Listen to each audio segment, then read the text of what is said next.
que a gente tem agora, Salgado? Agora a gente tem o fera direto de Brasília, Rômulo Pinheiro, para fazer um bate-papo com a gente. Rômulo, bom dia para você.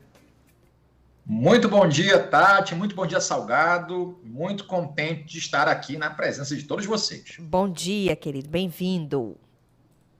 Ô, Rômulo, tem dois assuntos hoje que tu separou para conversar com a gente. Vai querer começar pela CPI das criptomoedas ou pelo caso da 123 milhas, que tem um monte de gente querendo saber também? Bom dia, Salgado. Vamos falar dos dois, porque, na verdade, um conecta o outro, um está ligado diretamente ao outro. E a gente começa mandando um abraço aí para o meu amigo Dinho Menezes, que sempre me acompanha aí quando pode, aí em Belém. E esse tema da 123 milhas é importante, porque tem muita gente que já está de férias em Belém desde o mês passado, então eu acho que é interessante a gente falar uma coisa importante para todo mundo, né?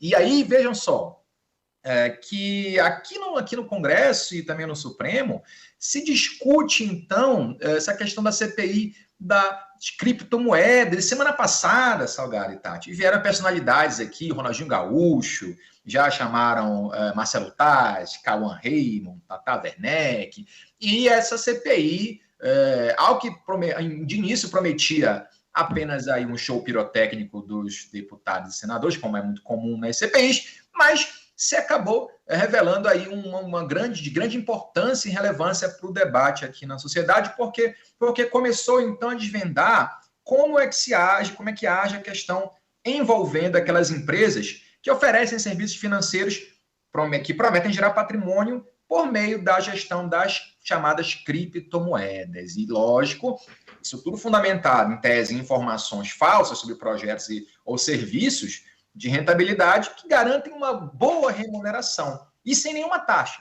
Então, nós vimos várias empresas fazendo esse tipo de divulgação e, claro, que a comissão vai apurar esse indício de fraudes nessas empresas de serviços financeiros. E por que isso tem uma ligação muito forte com a questão do 123 milhas?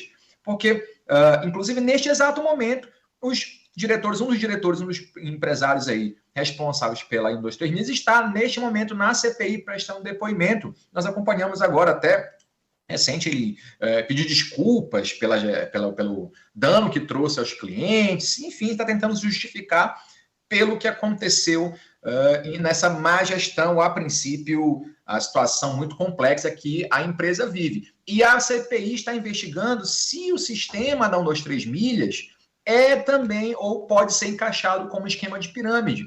Porque, basicamente, a gente tem uma situação na qual há um investimento e alguém sempre vai perder ao final. Alguém está nessa base da pirâmide e não vai ter de volta esse valor investido e os investimentos que se intensificam sem esse retorno. Então, a CPI vem investigando essa questão, está muito debatido porque envolve também a publicidade que se faz dessas criptomoedas. Essas personalidades que foram chamadas aí na CPI também levantam outro ponto de discussão, e aqui fica aberto ao debate, para saber qual é o nível de responsabilidade daquele que faz publicidade desses eventos. Então, essas personalidades citadas aí que foram chamadas, elas fizeram publicidade para essas empresas e foram chamadas aqui à CPI para identificar se, porventura, elas tinham conhecimento do sistema, do funcionamento, ou se fizeram mera publicidade a partir de um contrato de prestação de serviços. Isso é muito importante, porque a gente tem que considerar que a CPI é um instrumento legal que vai encontrar provas da ocorrência de um determinado crime para mandar lá para o Ministério Público, para que o Ministério Público promova lá no futuro uma ação para responsabilizar as pessoas.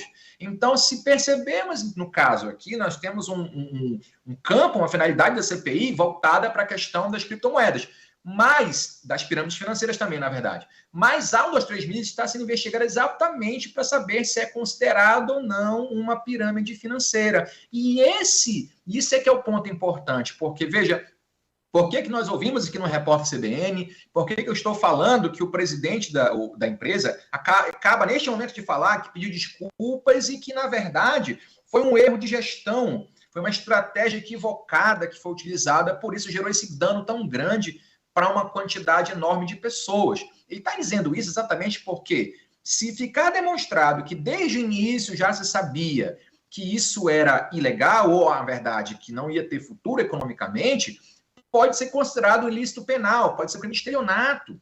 E a linha é muito tênue, sabe, Tati Salgado, sobre aquilo que é um estelionato, ilícito penal, daquilo que é um ilícito civil, que é um desacordo comercial, um desacerto comercial, que não é crime.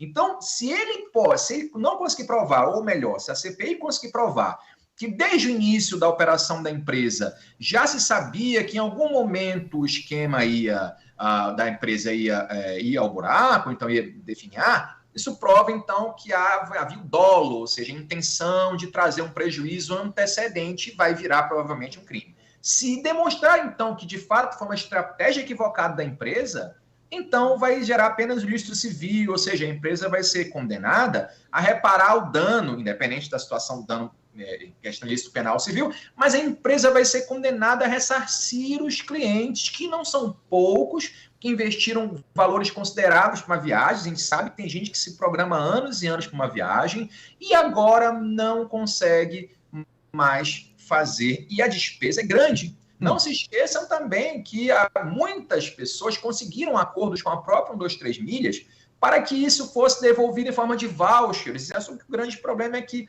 o voucher foi devolvido de forma parcelada, a pessoa não conseguiu viajar. Então, há necessidade de saber se foi um crime contra a economia popular, se havia essa intenção da empresa de fato deliberada em algum momento fraudar os seus consumidores, ou se tudo não passou de uma gestão equivocada, e isso tudo passa também pela investigação da CPI das pirâmides financeiras. O STF acabou de autorizar a manutenção do quebra do sigilo bancário e fiscal dos diretores da empresa e, tendo em vista esse contexto todo problemático, a empresa pediu a recuperação judicial para a justiça para que possa ganhar um tempo para poder renegociar e se reestruturar. Nesse meio tempo, os consumidores estão a ver navios e sequer podem viajar, tendo em vista que não tiveram nenhum suporte financeiro da empresa.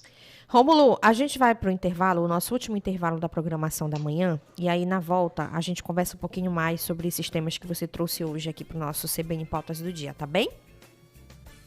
Okay. Até já, então. Vamos para o intervalo. Pautas do Dia. De volta com o CBN Pautas do Dia, a gente está com a nossa conexão com Brasília, Rômulo Pinheiro conosco, trazendo dois assuntos que estão movimentando aí a capital federal, o meio político. Rômulo, uma pergunta que eu quero te fazer agora. Geralmente, essas pessoas que são convocadas para uma CPI, a gente tem ouvido muito que elas podem permanecer caladas durante... elas podem ir à CPI, mas garantem o direito aí, até pela justiça, de permanecerem caladas. Como é que avança uma comissão nessas condições? Assim, eles podem ser convocados mais de uma vez? Como é que funciona? Porque, Tati, o que acontece é que quando alguém é chamado para depor numa CPI, o procedimento é como se ele falasse perante um juiz. Então, ele tem as garantias que a Constituição dá a ele de não se autoincriminar. O que acontece é que tem que analisar como ou em que condição aquela pessoa é chamada a depor. Porque se ela for chamada a depor como testemunha, ela é obrigada, ela não pode ficar calada, ela é obrigada a falar tudo aquilo que ela percebeu, que ela viu de uma determinada situação. Se ela for chamada como investigada, aí as garantias que ela tem são as mesmas de que um acusado lá na justiça que tem o direito de ficar calado para não se autoincriminar. A grande discussão, Tati, de ir até o STF para fazer valer esse direito é porque algumas pessoas podem ser chamadas como testemunhas, mas no decorrer da fala podem aí se complicar, talvez, e se tornarem investigados. Então, elas vão até o Supremo para dizer, olha, eu, nesta qualidade, posso, talvez, falar algo que me autoincrimine, mesmo me convocando essas pessoas como testemunha. Mas isso pode ser algo contra mim, ou que vá ser utilizado contra mim num futuro processo. Então, eu preciso de vocês, STF, que determinem ou que imponham esse direito que a Constituição me garante de permanecer calado. Mas não é todo o pedido que se faz ao Supremo que garante essa possibilidade. muitas vezes o ministro ele vai analisar se de fato a pessoa está ou tem esse risco de se transformar, talvez, no investigado no decorrer do depoimento. Então, é muito importante esse critério que o Supremo usa,